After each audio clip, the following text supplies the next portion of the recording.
This is Fearless Beauties, a podcast dedicated to developing voices of color in the beauty industry. We are talking to estheticians, skin specialists, and business owners to uncover best skin practices, tactical career tips, and ultimately, how we can create a better beauty industry together. I'm your host, Mary Nielsen. And I'm your other host, Taylor Phillip. Welcome to Season 2, Episode 15 of the Fearless Beauties podcast. This is going to be an awesome episode. I already know it. We are talking about alopecia. So let's go ahead and get on into it. And this is Mary, the SD godmother of Fearless Beauties. This episode just clicked in my head when I was watching the Oscars and saw that, Will Smith slapping Chris Rock, and it just struck me as this is would be such a great episode to sort of dive into on so many different levels. But the whole alopecia thing, and I think that's something that honestly hadn't come to the forefront of my thinking until this episode. And then what are your thoughts, Taylor? I'm in the same boat as you, Mary. When I witnessed the Oscars slap, I did not think about alopecia at all. I just thought about the controversy of the slap and what it means and why Will Smith did it and all that stuff. And then as I started doing more research, I was like, okay, so there is an underlying controversy to that controversy, which is discriminating against someone who has alopecia. And honestly, I don't follow Jada Pinkett Smith, so I did not know she had alopecia. There's two controversies in one, and I think we're going to dive into both of them a little bit. So, yes. Yeah, it's crazy. I guess we can start with the controversy surrounding Will Smith's Oscar slap. I watched it about 20 times. So did I. And, initially, okay, I'll give you my initial gut reaction was like, yes. Right. Because I saw, the look on her face. Yes. And I saw him somewhat sort of chuckling in the moment, but then looking at her face and him just deciding that he was going to get up and do something about it. And for me to have my partner have my back that way was honestly inspiring to me. But then I listened to other people who are like, well, I didn't understand what the problem was. It was a joke about G.I. Jane. I liked that movie. I'm like, oh, for heaven's sakes, people, there's way more to it than whether you like or don't like a movie. Yes. I agree 100% with that. Definitely. So my initial reaction was, oh, snap. I was like, I can't believe that just happened on national television. Not that I'm shocked, because thousands and thousands of things have happened on national television, especially at the Oscars. But it was very unexpected. But like you, I saw Jada's face and I was like, oh, she is not happy about that G.I. Jane comparison at all. And then I saw Will laugh just like you did. And I saw him look at her. And then I just saw him just racing over to Chris Rock. And I was like, what is he about to do? And then smack. And then at first I was like, no, that couldn't have happened. I thought it was a joke. And because in my head, I'm like, Chris Rock is a professional comedian. He's also Black. Maybe he said, hey, Will and Jada, this is what I'm going to say. So do you want to play it off and fake slap me? Or I felt like Chris Rock told them beforehand, oh, this is the joke I'm going to say. Don't be offended. It's a joke. Well, and didn't Chris Rock do something about Black women's hair? Yes. In 2009. Yeah, it was in theaters and everything. He did a documentary. And it was called Good Hair, and it was for his Black daughters. Basically, saying you're not your hair and taking away the stigmatization and discrimination against Black women in their hair. And then he does this. Yeah, it was just wild. Mm-hmm. So in your psychology brain. Yeah. Give me a little breakdown of. Okay, so this is where like the background research comes from. Mm-hmm. So Jada Smith, her daughter, and her mom have a show called The Red Table Talk. I don't know if you've heard of it, Mary. I have actually watched a couple of episodes. Great. So I think it's on Facebook. So I watched a few episodes, but in doing my research, I watched the episode where her and Will sat down at the red table and talked about their marriage and the ups and downs of it.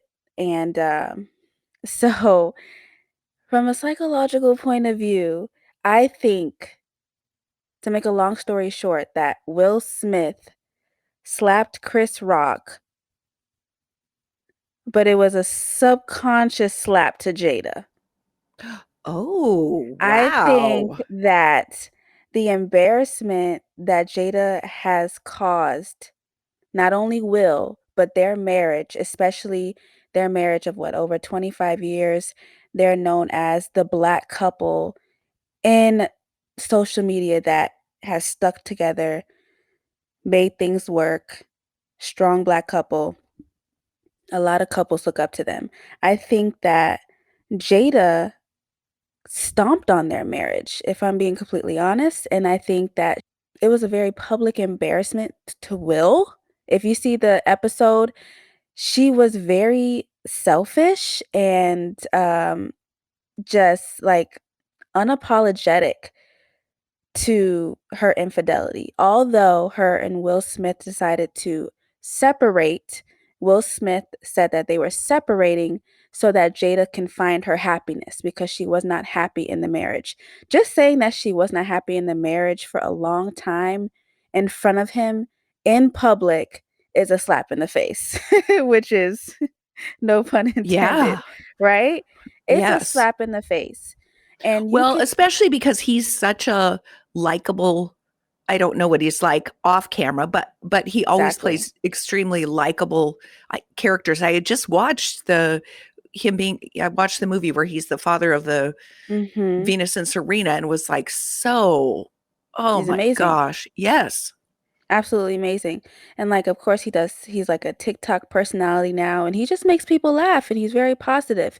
So I think like Jada was definitely a bully in that interview with her and Will, basically saying that her infidelity, she's not sorry for it because she found her happiness and she was able to heal herself through healing the man she had an affair with. And Oh it's my. very narcissistic and selfish. And you could honestly see the hurt in Will Smith.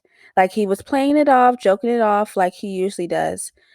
But there's just some things you have to keep between the two of you.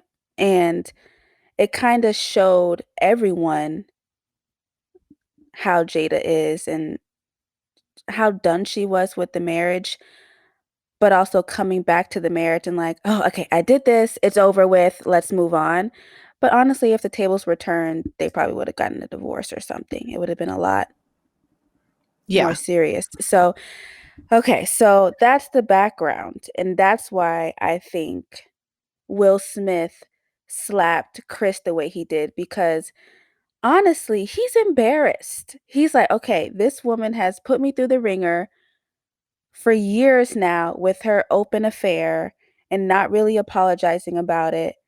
And I have stuck with her through all the bashing and the shame. I think just Chris talking about her baldness, her alopecia, was basically like, okay, I need to do something because I need to slap him. But honestly, Jada, you've put me through so much that I think from a psychological point of view, I think he was slapping Jada.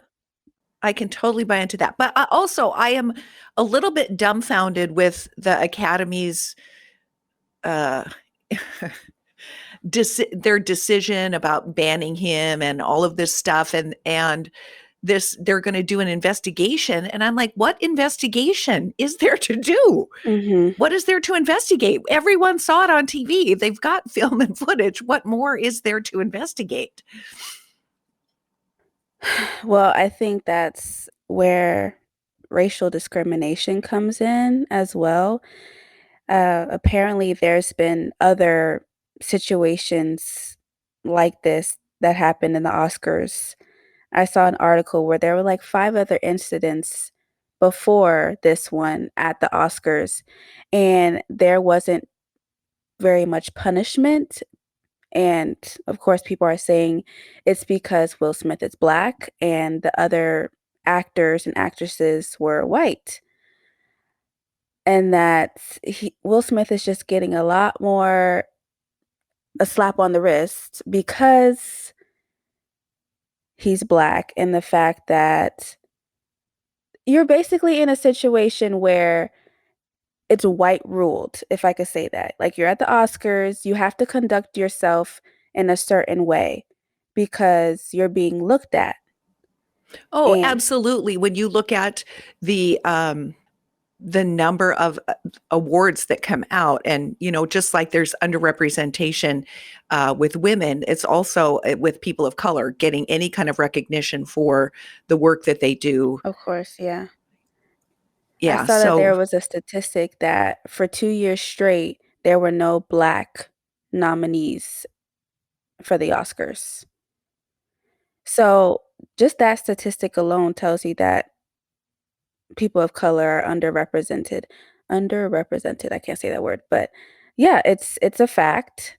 But it's also unfortunate that people of color feel like they have to conduct themselves differently, or they have to they have to act so professional that they can't be themselves because of the certain environment that they're in.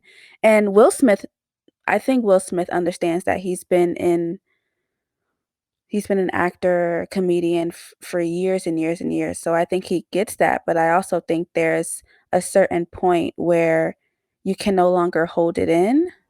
mhm. And Well, it's kind of the same thing with black men driving, getting pulled over more, right? of That same sort course, of way that they have to behave around law enforcement, or they're going to risk getting shot. And so I think that they're more under a microscope. yeah, definitely. I mean, we've talked about it so many times, but it is just unfortunate. You do one thing and you get a slap on the wrist, and that is carried with you forever, which is what is happening to Will. Basically, they're going to take his awards away. And then I guess he also basically took himself out of acting completely. Like he's no longer an actor. And he did that. Jeez, Yeah, that just like, feels like so severe. right. And one, they're talking about taking his award away for like the best actor, which I think is baloney. But also he took himself out of I don't even know what it's called, but the Oscars has like this whole membership thing that actors have to pay for or whatever. And he took himself out of that. So basically he can no longer act anymore. Like Wow. period. It just feels So like a life right. sentence for, Exactly. I want to say, a minor infraction, because Yeah, I I don't think think Chris Rock got terribly hurt. And no. No. I mean, there were no charges brought on to Will from Chris Rock. And I mean, Chris Rock played it off pretty well. Not that I'm saying that, it was right, but he played it off pretty well. And I mean, why would you say that in the first place? I yeah, don't know. It's just a well, lot. exactly. You You shouldn't have don't said hear it. him apologizing for the joke or No. the, And then I thought, Mary, okay, there's scripts to these Oscar jokes or award yes, jokes. right. But then I read in an article that that portion was an improv from Chris Rock. So that was not even scripted. Like you can't even say, "Hey, I was paid to read that. Yeah, No, you did it on your there own. were script writers that wrote all this dialogue. Exactly. So, and even if there were script writers, I feel like Chris Rock should have the balls to say, "Hey, this seems a little bit controversial." Or just mean. It just seems mean. Right. Um, who cares if Jada's bald? Even if she doesn't have alopecia and decided to cut her hair off, who cares? And that's just like, it reminds me of when Alicia Keys decided to no longer wear makeup years and years and years ago. Hmm. There was this whole controversy of like, how dare she decide to not wear makeup? I'm like, who the hell cares? And she's still not wearing makeup. And then she did an interview a while back saying basically, I don't care what the FUCK people have to say. And yes, it's the truth. First of all, you get shunned for wearing too much makeup and then shunned for not wearing makeup. And Alicia Keys is black as well. So it's just a lot. I would like to say that black people are put on a higher standard when it comes to makeup, hair, especially. I feel like people of color, women of color are known for their hair. I think we talked about that in the episode a while back, but there's just I feel like the first thing you see when you see a black woman is like, "Oh, her hair is so nice." If it's an afro, "Wow, your hair." Or if it's worn in a weave, like, "Oh, she decided to wear hair straight and flowy. Why is it not natural?" Like there's so much controversy around hair. And I think that's why there's so much stigma around alopecia. Yes. Well, I exactly, you've hit it right on the head. And that alopecia is more common, I think, Mhm. in Black women. Mhm.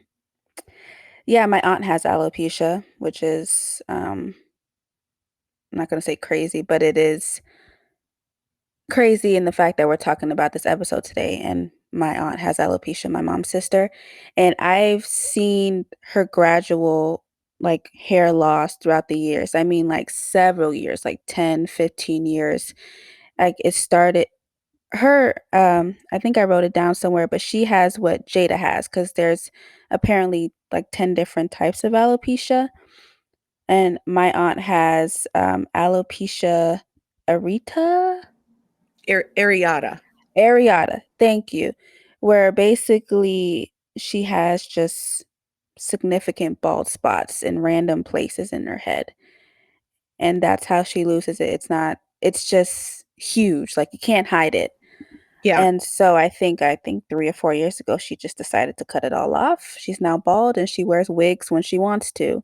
And it's emphasis on when she wants to because she is now embracing her baldness, and I love it. But if she wants to wear a wig, she just throws one on and that's that. Yeah. Well, I think in there is a lot of beauty that is attributed to with Black women in their hair, and to have that almost like loss of identity, Mhm. right? That loss of femininity maybe Definitely. is just I think would be coming to terms with that, coming to grips with that would be emotionally challenging, and having to be so courageous because you're in public, right? This is sort of like a thing I think with cancer going through chemotherapy, and when they lose their hair, it's suddenly something that you think is a private matter becomes really public. Mhm. And Yep. so and yeah, so I just think it's really so significant, and something that honestly I don't have I mean, I think some of the best ways to approach it are just being more vocal about it, and more vocal in talking about, different reasons why people have alopecia, Yeah. and creating an acceptance around it, and not a feeling of less than. Mhm. And also not making any assumptions about why a woman is bald. Um, so I was on Instagram the other day And one of the women I was watching on her stories, she said that when you assume, you make an ass out of you and me. Ah, So assume is, of course, I'm not trying to be like, sophomoric or anything, but assume is spelled ASSUME. So when you assume something, you're making an ass out of you and me. You have no facts as to why I am doing a certain thing or as to why I look a certain way. You just automatically assume the worst because honestly, from a psychological point of view, you're uncomfortable about the way I look or ah, whatever. So if a woman walks down the street and she's bald, someone could honestly assume, oh, she might have cancer. Oh my gosh. Oh, you got to stay away from her. But there's your assumption. You're assuming something so horrible. But honestly, there's some women out there who just decide to cut all their hair off. They don't have to have alopecia. right. Oh, I'm telling you, there's many It is, times I've considered just doing that. I thought, oh, please, because I'm yeah. just not a hair person. And I just feel like I look at pictures or I look and think, oh God, my hair looks like that. My best hair was in the 80s. Oh gosh. The 80s were my good years. But oh, I'm just not a hair person. So I think you're right. I think just not having assumptions when just anybody's appearance, but just not having assumptions about Hmm. someone's hair color, hair length, Yeah, uh, exactly. hair decisions. Right. If a woman with cancer or a woman with alopecia decides to put on a wig, and if the wig is applied not the right way, you see some women with wigs who are like, that's clearly a wig. Who cares? No, They have exactly. they have decided to get out of their house and like come out into society and live in their truth. Like, and if their truth is to put a wig over that, they may, there's probably some insecurities around that, but that's fine. Like, let them go through that and you shut your mouth. Yes. We had a student here. I mean, she didn't say she had alopecia, but she came to us. She was also taking a micropigmentation program for like tattooing the scalp to help people who do have alopecia and want to have their scalp tattooed so that it looks more hair like, if that makes sense. But she wore different wigs like every day. It was like, I, at first, okay, at first I didn't realize she was wearing a wig. I just thought, wow, she spends a lot of time in her hair. But then she was coming with like it was like different colors. And it was just like a fun accessory for her, Yeah. where her hair just became part of like her outfit. And so I Mhm. just thought it was so cool that she was just comfortable in her skin. Today it might be red hair, and tomorrow it might be blonde curly hair, or it might Right? be an afro, or it might be braided, or whatever. It was just Mhm. always different. And I think that she's embracing her condition in a different way, but she's also embracing her alopecia. Just because she is not deciding to not wear a wig doesn't mean that she's not embracing it.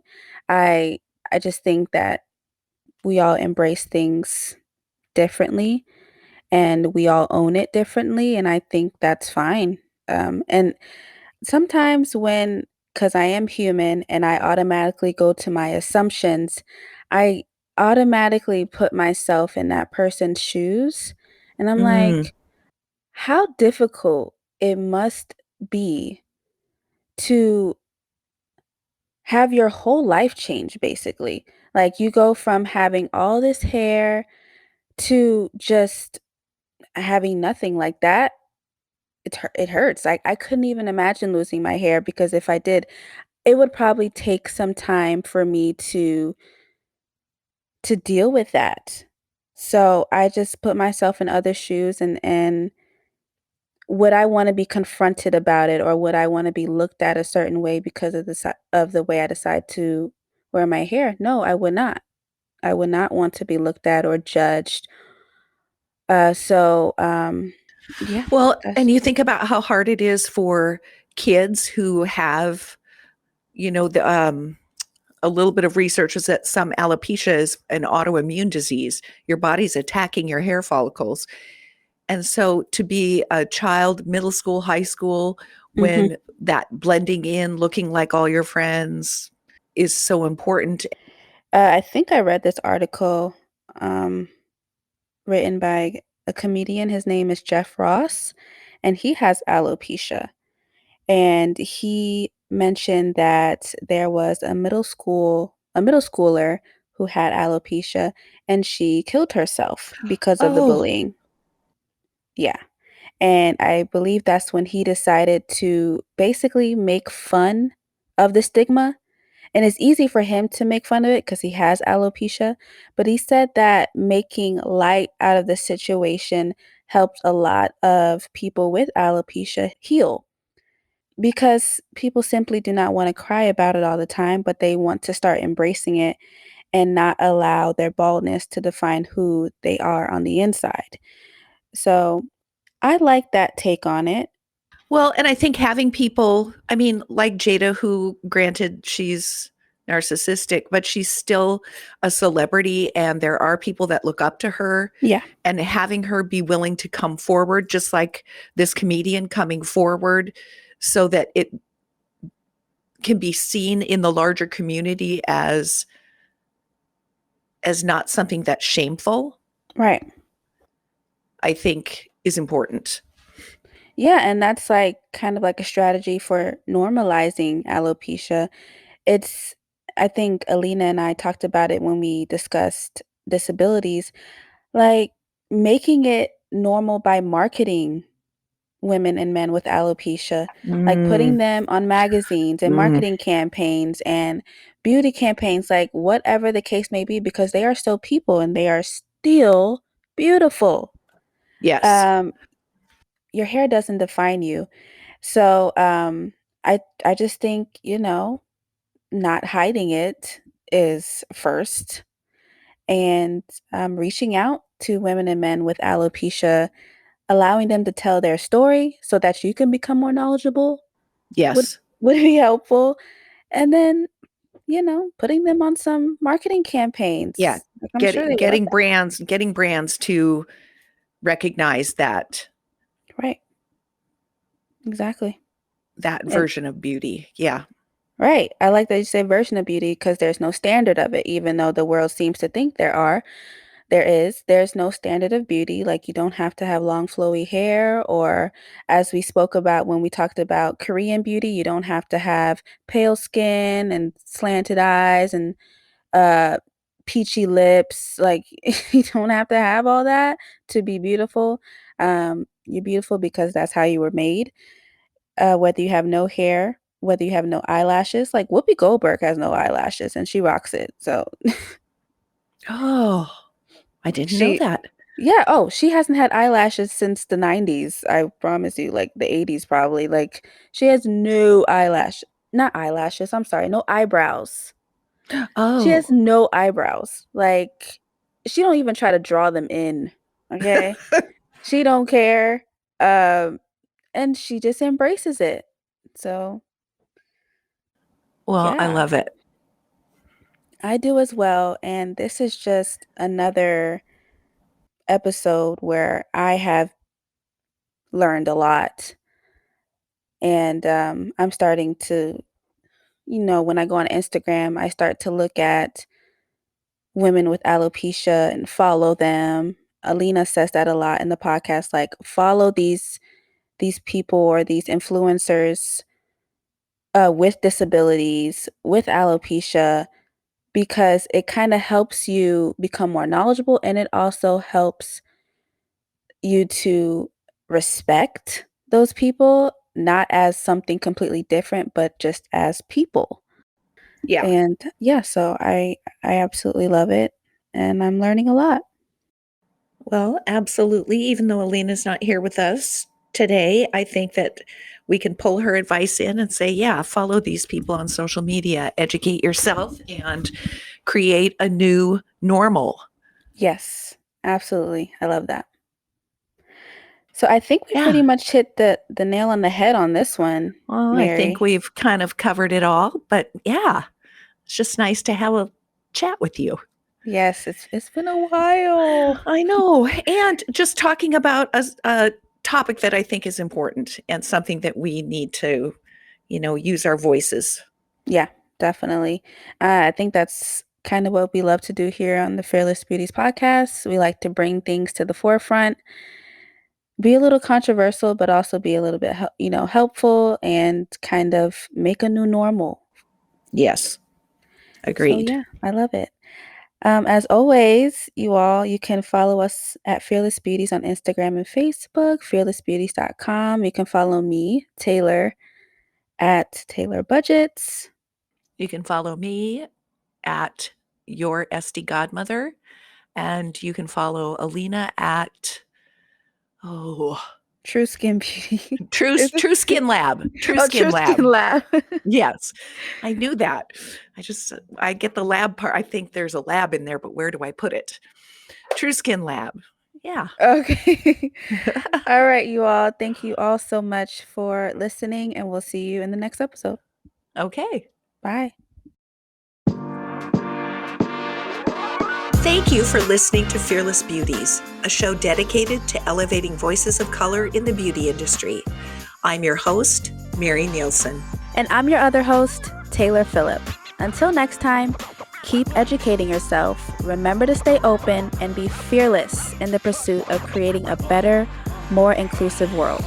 If you enjoyed today's episode, please rate us 5 stars on Apple Podcasts and leave us a review. Special thanks to my co-host Taylor and our producers at Quill Inc.